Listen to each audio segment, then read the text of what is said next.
A wise woman never tells a man these two things, not because she is hiding something ugly, not because she is playing games, but that because she understands something most people spend their entire lives never learning, that some truths, once spoken, cannot be unspoken, and some doors, once opened, cannot be closed again.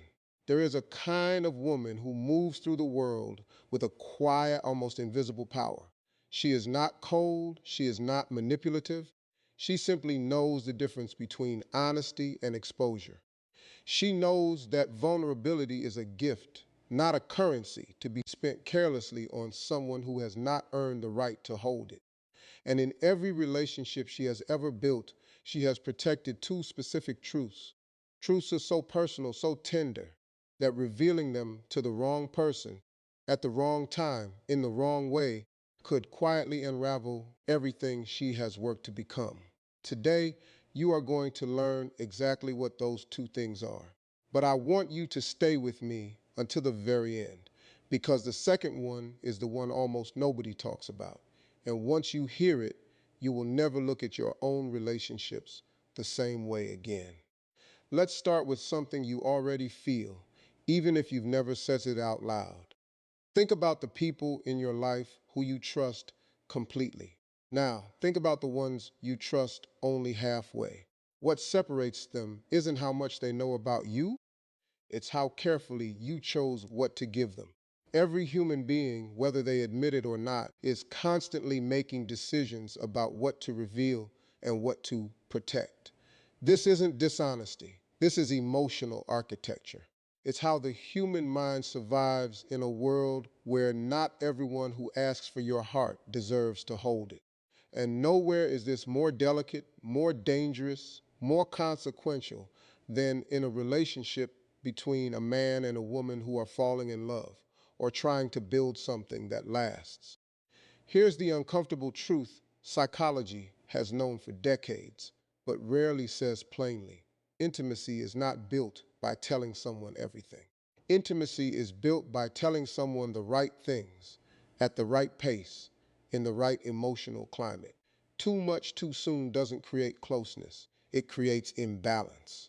And imbalance, whether we like it or not, is where love quietly starts to rot from the inside. A woman who has lived enough, been hurt enough, and healed enough knows this in her bones.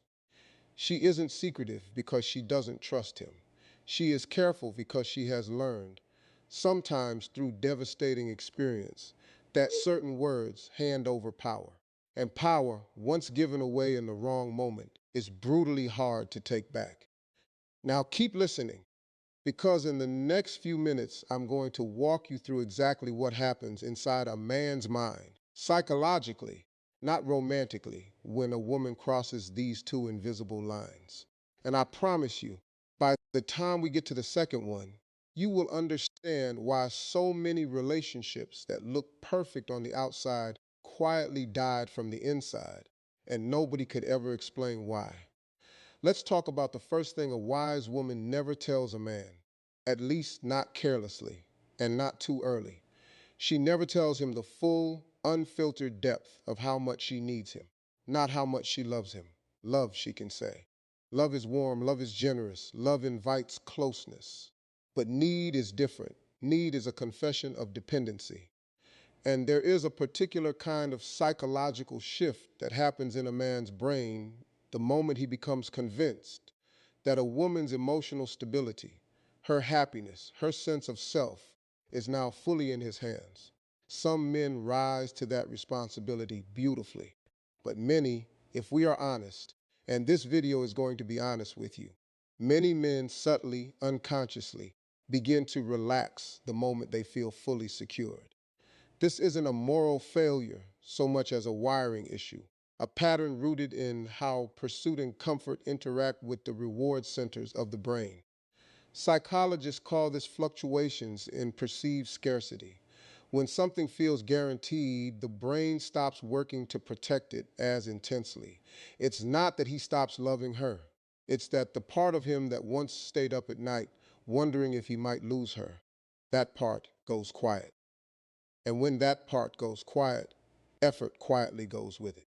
A wise woman understands this not because she read it in a psychology textbook, but because she has lived it or watched it happen to women she loves.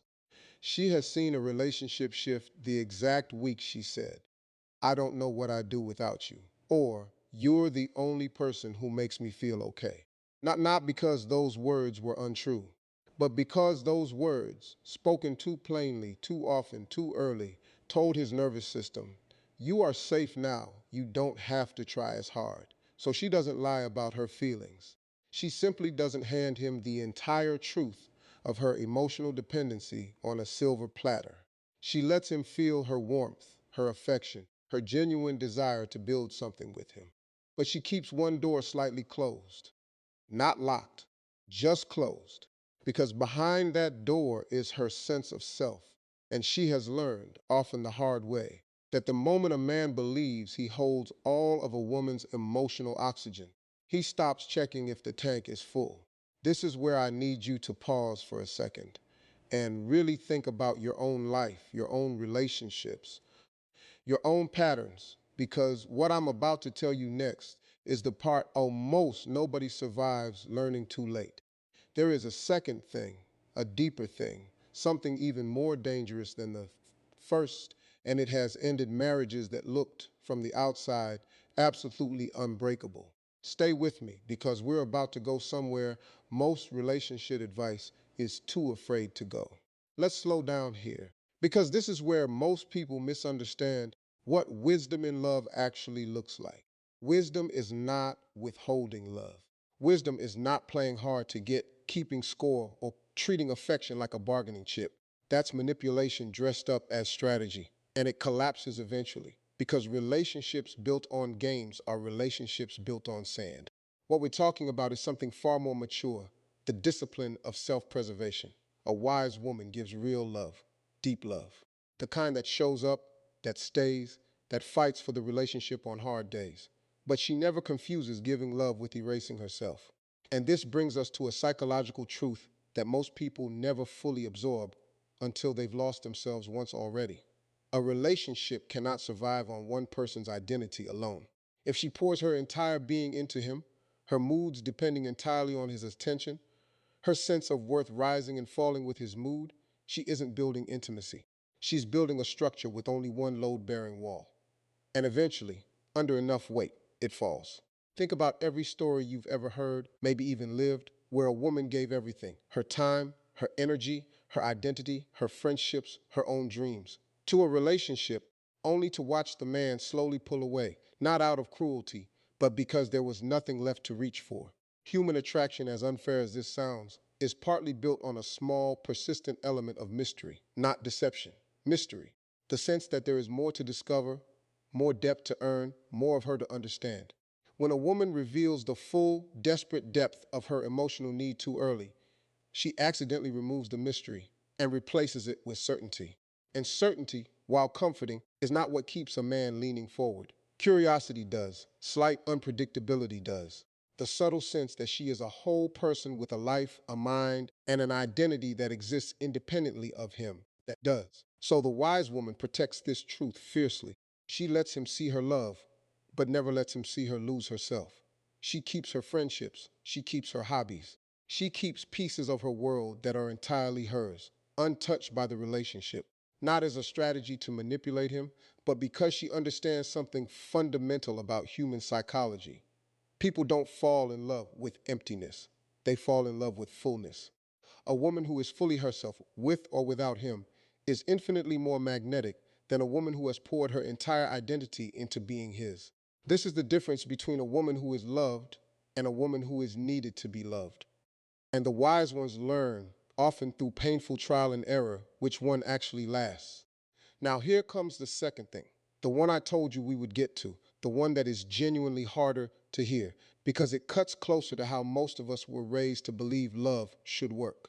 A wise woman never tells a man the full truth about his flaws, delivered raw, repeated often, and unfiltered by grace. Now, before you misunderstand me, this is not about lying to him. This is not about pretending his behavior is acceptable when it isn't, or staying silent about things that genuinely hurt her. This is about something far more nuanced.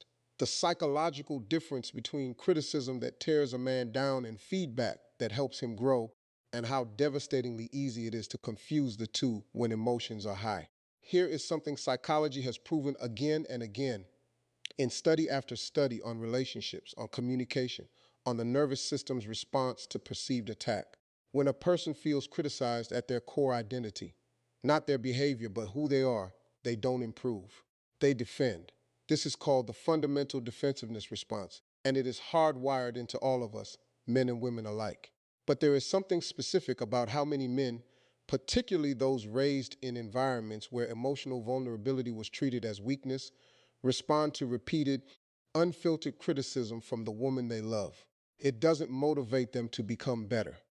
It quietly convinces them they are failing in her eyes, permanently, irreparably. And men who feel like permanent failures in the eyes of the woman they love do not usually stay and fight harder. They withdraw, they shut down, they stop trying, not because they don't care, but because somewhere deep in their psychology, they've concluded that trying is pointless if she has already decided who he is.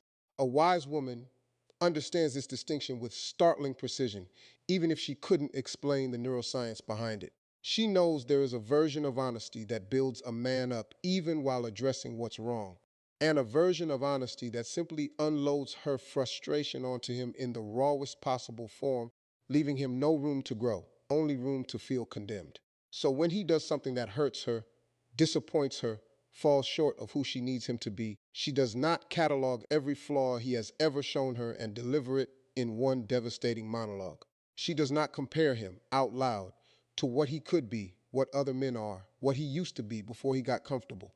She addresses the behavior. She protects the man. Because she understands something most people never learn until it's too late. You can tell a man he did something wrong, and he will likely try to fix it.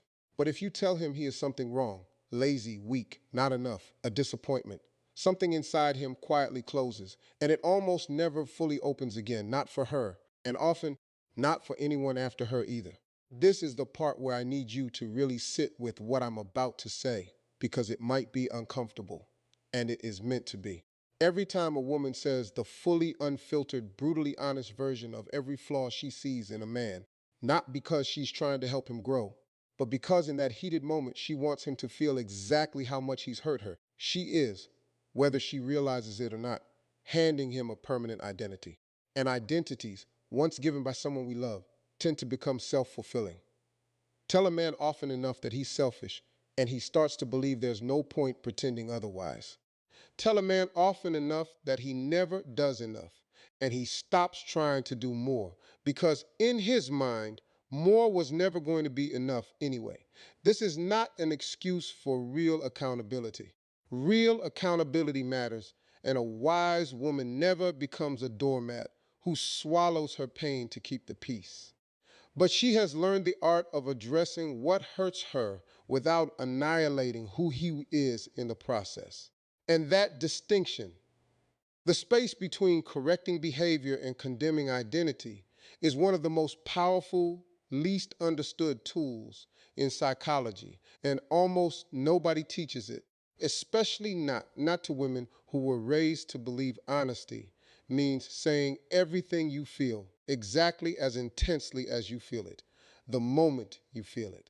Think back now to that cliffhanger from earlier, the one where I told you that so many relationships that look perfect from the outside quietly died from the inside. And nobody could ever explain why. Now you understand it, don't you? It wasn't one explosive fight that ended those relationships. It was hundreds of small moments where one person, usually without meaning to, either gave away too much of their emotional dependency too soon or delivered too much raw, identity crushing honesty in moments of pain. Both of these things feel in the moment like love. Telling him how much you need him feels like intimacy. Telling him every single flaw you see feels like honesty. But psychology reveals something uncomfortable underneath both of these instincts. Sometimes the most loving thing a person can do is not say everything they feel in the exact way they feel it, the moment they feel it. I want you to think right now about your own relationship or the last one that ended or the one you're currently navigating the early stages of. Have you ever handed someone the full, desperate depth of how much you needed them, only to watch their efforts slowly fade the moment they realized they already had you completely? Have you ever, in a moment of pain, said something to someone you loved that wasn't a lie, but was so raw, so unfiltered, so complete in its honesty, that you watched something behind their eyes quietly close and never fully open again? If you're being honest with yourself, you probably have. Almost everyone has. This isn't a flaw unique to you.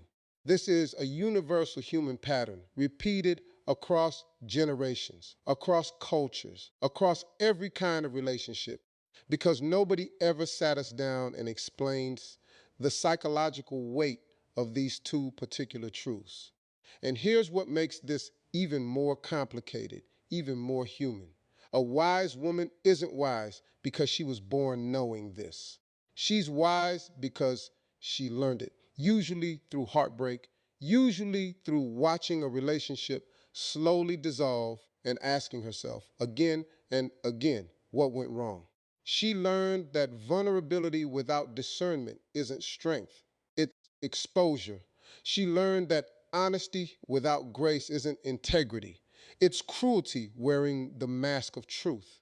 And once she learned these two lessons, really learned them in her bones, something shifted in the way she loved. She became softer in her affection, but sturdier in her boundaries. She became more open in her warmth, but more careful in her wounds. She stopped confusing intensity with intimacy, and she stopped confusing brutal honesty with real communication. And the relationships she built after that, they were different, steadier, slower to unravel, because she had finally understood the two things she needed to protect, not from him, but for both of them. I also want to be completely honest with you about something, because this video isn't meant to teach manipulation. It's meant to teach understanding. None of this means hiding your feelings entirely, pretending you don't need connection, or swallowing every hard truth just to protect a man's ego. That's not wisdom. That's self-erasure with a different name. And it's just as damaging as oversharing, just quieter, slower, and often more corrosive over time. Real wisdom lives in the middle. It's the woman who can say, I love you and I need you, without saying, I, can, I cannot survive without you. It's the woman who can say, this hurt me, and here's what I need from you, without saying, you are the problem. You have always been the problem. You will always be the problem. It's not about withholding truth. It's about delivering truth with enough care that the person receiving it can actually hear it instead of just defending against it. And this same wisdom, by the way, doesn't only apply to what she tells him. It applies to how she treats herself when he doesn't rise to meet her. Because here's the part almost nobody talks about. Even a woman who masters both of these truths, who loves with warmth and boundaries, who corrects with grace instead of condemnation, will still sometimes love a man who simply isn't capable of meeting her where she is. And when that happens, wisdom isn't just about what she says to him. It's about what she's willing to accept and what she's finally willing to walk away from, no matter how much it costs her heart in the short term to protect her future in the long term. Because the deepest form of self-respect isn't found in the two things she never tells him. It's found in her willingness to leave quietly with her dignity intact if he consistently fails to earn the trust behind those two careful silences.